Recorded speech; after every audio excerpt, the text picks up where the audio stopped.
Welcome back, dear listeners, to another thrilling episode of Tales Plus. When we left off, King Shahryar had just finished his day at court, leaving the wazir, my father, silent and full of questions. Why hadn't the king mentioned my fate? Was it the power of the tale I told that made him hesitate? Exactly. Shahrazad managed to keep her life for another night, but we all know the stakes are still incredibly high. What will happen next? Can she keep the king hooked with more tales? You'll find out soon enough, my friends. Tonight's story is about to begin, and trust me, it's as captivating as the ones before it. So, settle in. Grab a cup of tea or whatever you like, and let's dive back into the world of Shahrazad, King Shahryar, and the tales that hold everything in the balance. Let's not wait any longer. The story continues now. When the night began, Dunyazad turned to Shahrazad and said, "Sister, please finish the story of the merchant and the Jinni for us." "With pleasure, dear sister, if the king allows me." Tell your tale. And so she began. "O king and heaven-directed ruler, that when the merchant prepared to sacrifice the calf, but saw it crying, his heart softened. He turned to the herdsman and said, 'Let this calf stay with my cattle. Don't harm it.' The old man told all this to the Jinni, who listened with great amazement. But there was more to the tale. O Lord of the kings of the Jinn, while my cousin, this gazelle, watched the scene, she insisted, 'Slaughter the calf. It's fat and perfect for sacrifice.' But I refused and told the herdsman to take it back home. The next day, as I sat in my house, the herdsman returned. He stood before me with an excited look in his eyes. 'I must tell you something that will gladden your heart, and I hope it earn me a generous reward. I have a daughter who learned magic as a child from an old woman who stayed with us. Yesterday, when you gave me the calf, I brought it into the house. My daughter saw it, and she immediately veiled her face. She started laughing and crying at the same time. I asked her, 'Why are you acting this way? Where are these strange men you're talking about?' She replied, 'Father, this calf isn't just an animal. It's the son of our master, the merchant. He's been cursed by his stepmother, who used her magic to enchant both him and his mother. She's the reason I laughed. To see such a strange sight, I cried because his father unknowingly killed his mother.'" The old man paused, his voice heavy with emotion, as he remembered the herdsman's next words. "I could hardly wait for the day to break before I came here to tell you this, master. That calf is your son." Those words filled me with joy and disbelief. My heart raced as I followed the herdsman back to his house feeling drunk on happiness. When we arrived, his daughter greeted me warmly. As soon as I stepped inside, the calf, my son, came to me, nuzzling and fawning over me just like before. My heart nearly burst with emotion. He turned to the herdsman's daughter, his voice trembling as he asked, "Is it true? Is what you're saying about this calf true?" "Yes, master. He is your son." I rejoiced and said to her, "If you can release my son, you can have whatever cattle and property I own that your father manages." But she smiled and replied, "I don't want your goods. I'll only do this on 2 conditions. First, you must marry me to your son. And second, I must be allowed to bewitch the one who bewitched him and imprison her. Otherwise, I can never be safe from her malice." The old man, desperate to save his son, agreed without hesitation. "I will give you everything, cattle, property, whatever you want. As for my cousin, her actions make her blood lawful to you." With their agreement made, the herdsman's daughter took a cup of water. She whispered a spell over it, reciting words of power. and then sprinkled the water onto the calf. The calf trembled, his body shaking, and then, before their eyes, he transformed into a man, restored to his true form. I couldn't contain myself. I threw my arms around him and cried, "For the love of God, tell me everything that my cousin did to you and your mother." The son looked at his father, ready to reveal the full extent of their suffering. He continued, his voice filled with gratitude and reflection, as he told the Jinni the rest of his tale. When my son finished telling me everything that had happened, I said to him, "Oh, my son, God has blessed you with someone to restore you, and your right has returned to you." After that, I married the herdsman's daughter to my son. She transformed my cousin into her current form.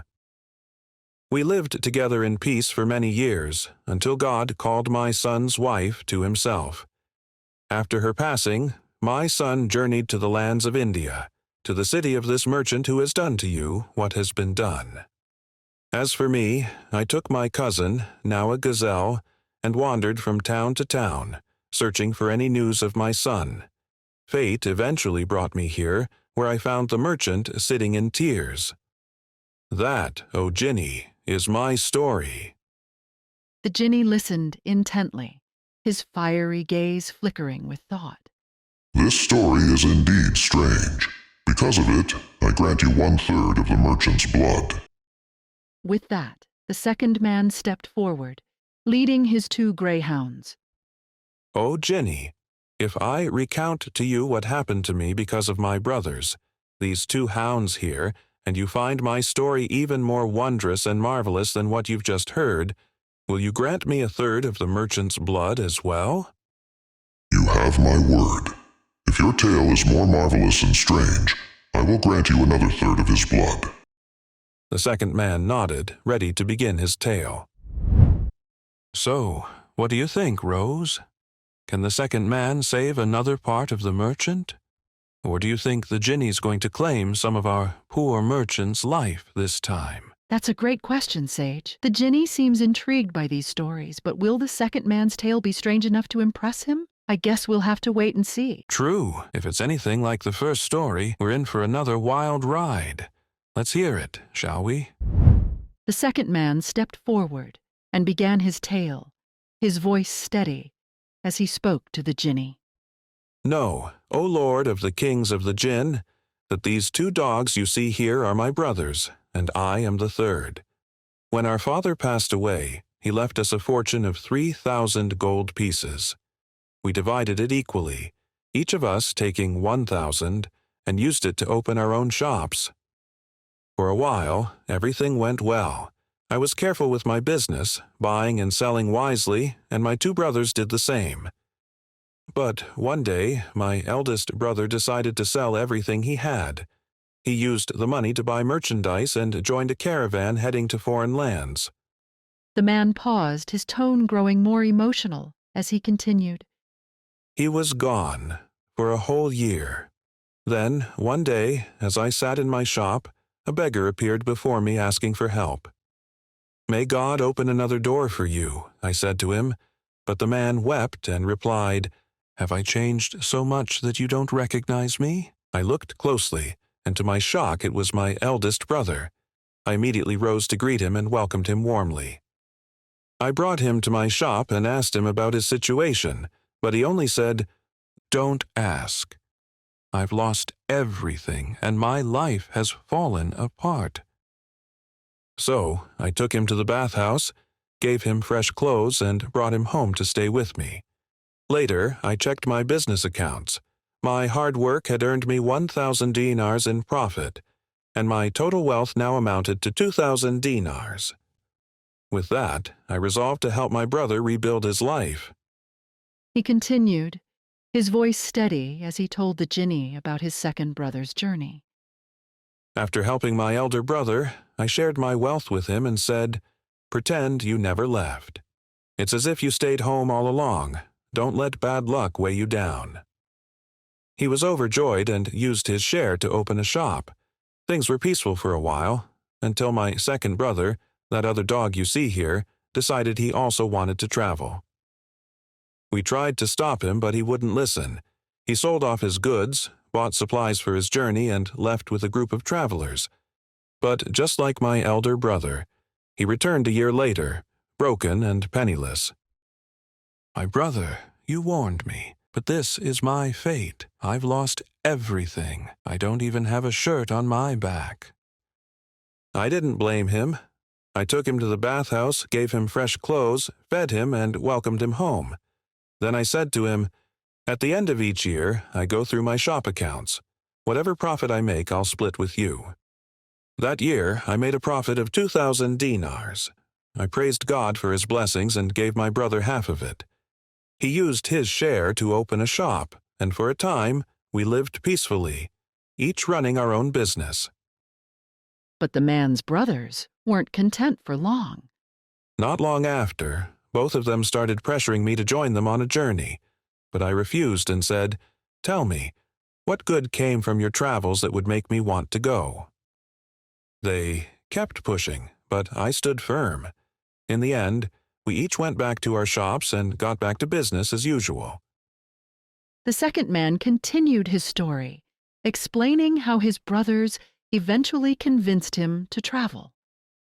For an entire year, they kept urging me to travel with them, but I refused. Another 6 years passed, and they still wouldn't stop.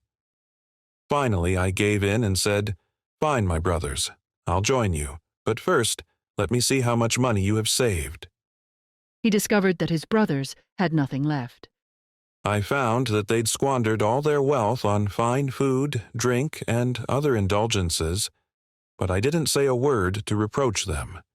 Instead, I looked over my shop accounts again, sold off my goods and stock, and realized I had 6,000 gold pieces. From that, I divided the money in half. I said to my brothers, "These 3,000 gold pieces are for us to trade with.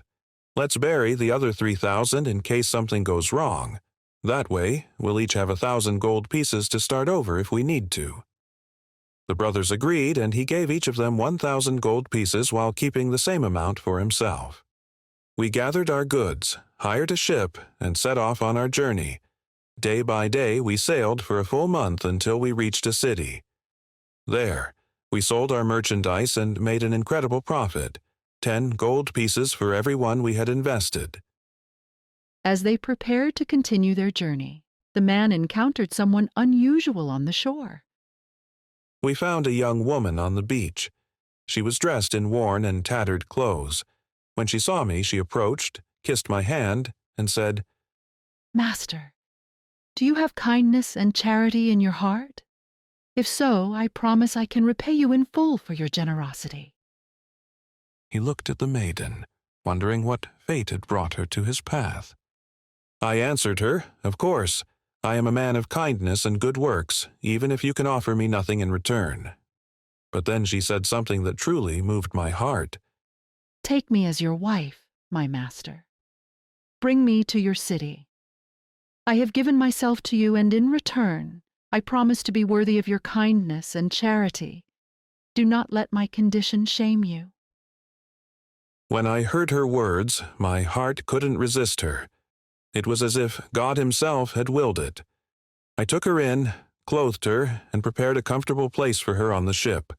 I treated her with honor and care, and before long my heart became deeply attached to her. I spent every moment with her, day and night. I paid more attention to her than I did to my own brothers. But this closeness stirred jealousy in the hearts of his brothers. My brothers began to resent me. They grew jealous, not just of the love I had for my wife, but of my wealth, my merchandise, and all that I owned. They started whispering among themselves, saying, "If we kill our brother, everything he has will be ours." Their hearts filled with envy, and Satan made their terrible plan seem fair in their eyes. One night, while I slept beside my wife, they struck. They crept into my cabin, picked us up, and cast us both into the sea. My wife woke up suddenly, startled from her sleep. Before my eyes, she transformed into an Ifritah. a powerful being from the Jinn.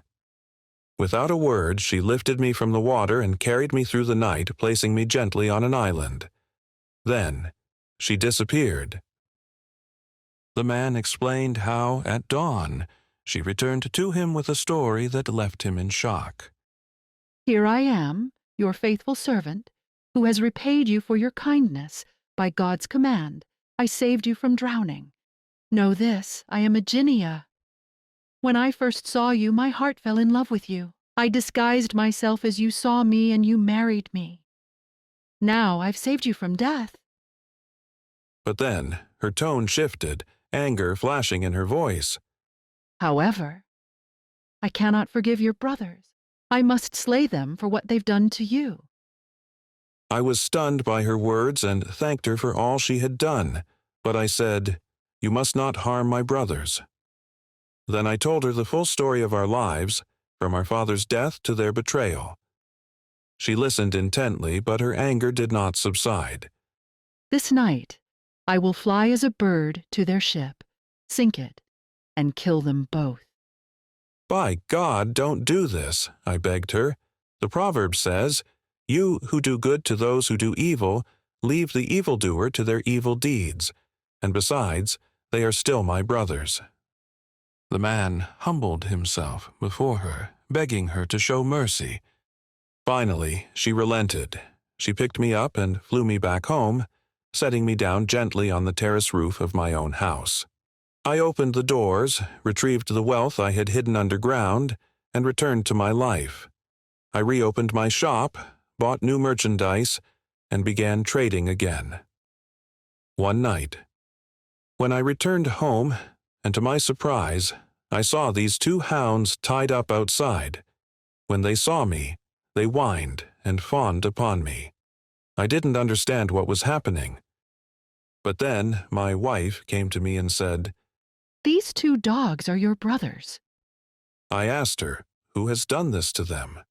She replied, I sent word to my sister, and she cursed them in this way. They will remain as hounds until 10 years have passed. He explained how he had spent years searching for his wife's sister to ask her to lift the curse. Now, I'm on my way to find her, as 10 years have nearly passed. Along the way, I met this young man and learned of his plight. I decided to stay and witness what might happen between you and him. That, O Jinni, is my tale. The Jinni, impressed by the story, turned to the man and said, This is truly a strange story. Because of it, I grant you a third of the merchant's blood and his crime.